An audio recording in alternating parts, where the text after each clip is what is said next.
I'm German homolos, I drink coffee and I know things. მესამე ეპიზოდის სიტყვა არის ამკა, იგივე ამაო კაცი. ადამიანი, რომელიც ყველაფერს აუბრალოებს. კარგ ხასიათზე ხარ, რაღაცას ისეთ ზიზავს ან იტყვის, მოგშხამავს.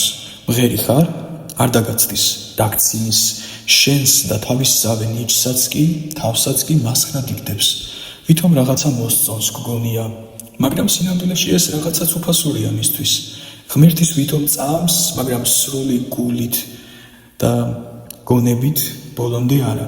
იმასაც კი ფიქრობს, რომ ადამიანი მატერიალური არსებაა, მხოლოდ რაღაც კარგი ხდება მის ცხოვრებაში და დიდი ამბავი ახლა. ფიქრობს, რომ აზრი არაფერს აქვს.